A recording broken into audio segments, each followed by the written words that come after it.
This is a 99 Cherokee Classic with the 4-speed automatic transmission. Looks like the drain plug is a 14 millimeter.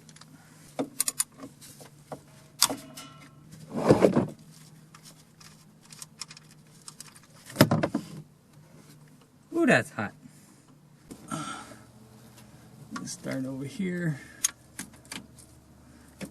And there's just lots of bolts. Let's try this little guy. Aha!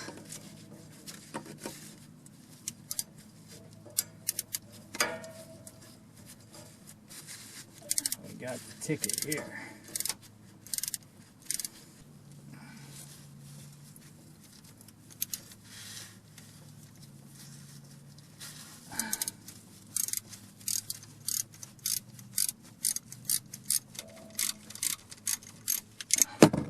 Ah!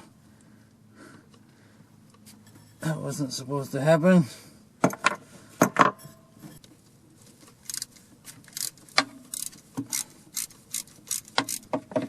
Right there.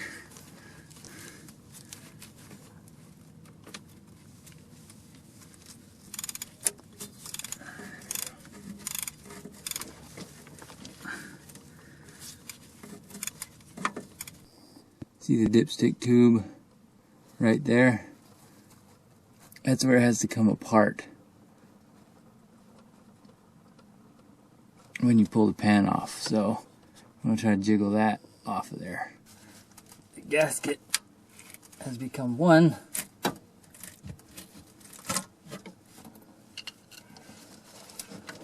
with everything.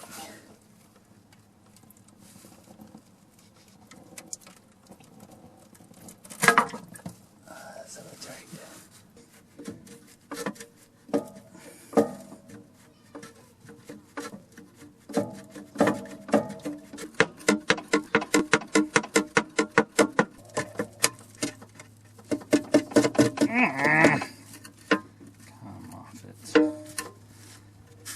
What is it? Alright, so what I did was, that pesky little booger right there, I had someone hold the tube up top and I shook the pan back and forth like this while pulling down on the dipstick tube. And I wrestled with it for probably 30 minutes, just trying to be patient and not break anything. So, now we're gonna find a puzzle to get the pan out.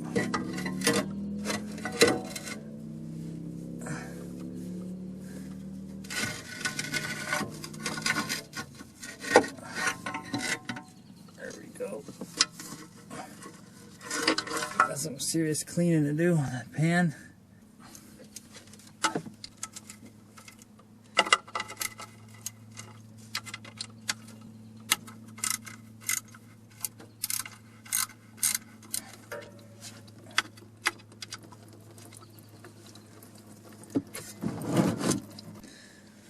Filter drain a little bit so I don't make a mess.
So, as you can see, it's definitely time for a change.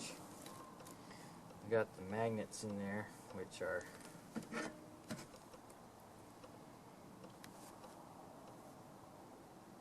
pretty caked.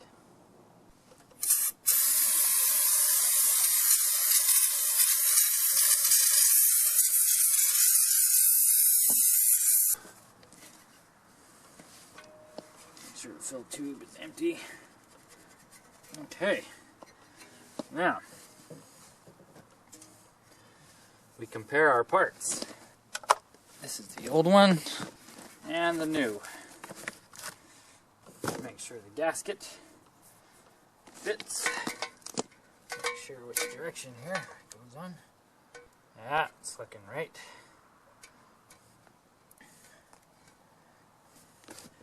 And the new filter. Yep, that's the one. Don't let them sell you the one for the 4-cylinder Cherokee. The 3-speed transmission. That is the wrong one. This is the right one. Okay.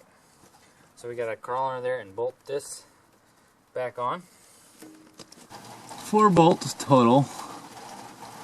2 up top here.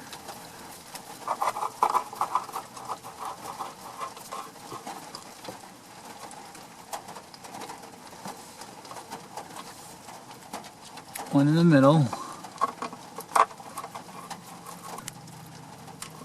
And one on this bottom corner. I just use a screwdriver so I don't get them too tight. You don't get much leverage on a screwdriver. Alright, so now we gotta go make sure where this is gonna seal.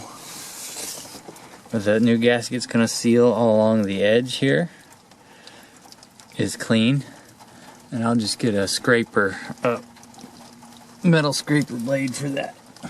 La la la la la la la.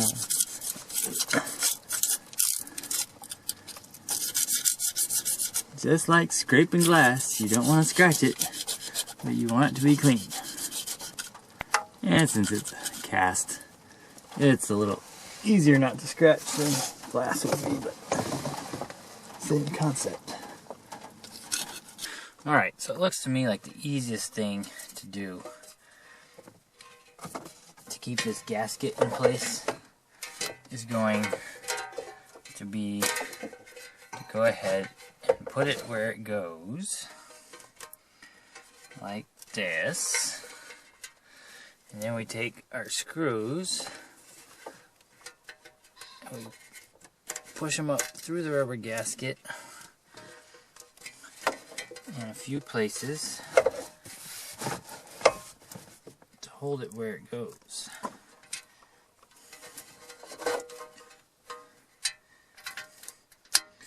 Because that rubber gasket is kind of nice and tight around the screws. Alright, now we can go underneath and put her back on. We're going to have to be sure we get this back on the dipstick tube going up into the engine bay. There's a couple bolts holding the pan down there. I can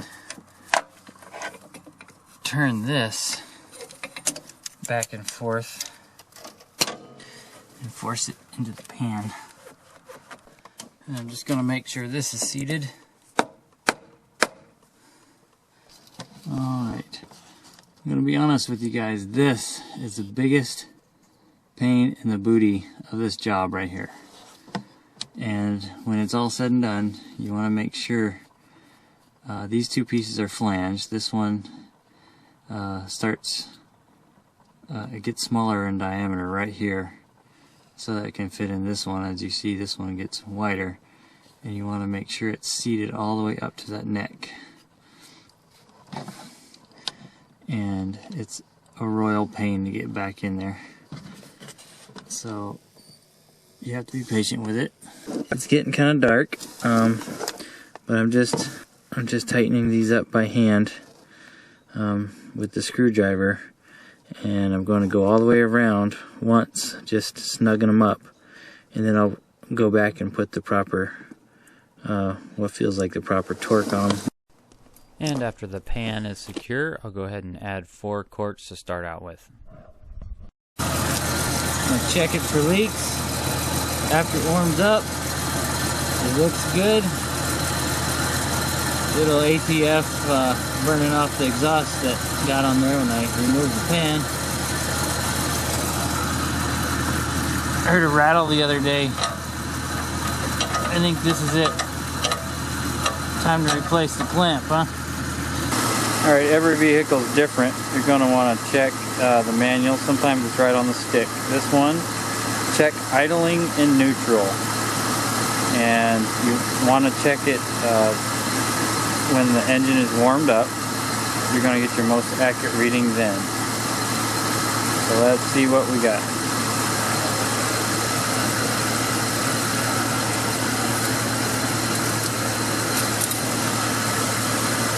Okay, you can see it's just at add. So we want to be right at this mark here.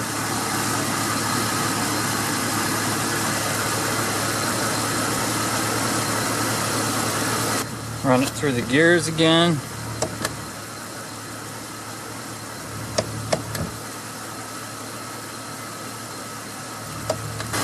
Now let's see where we're at.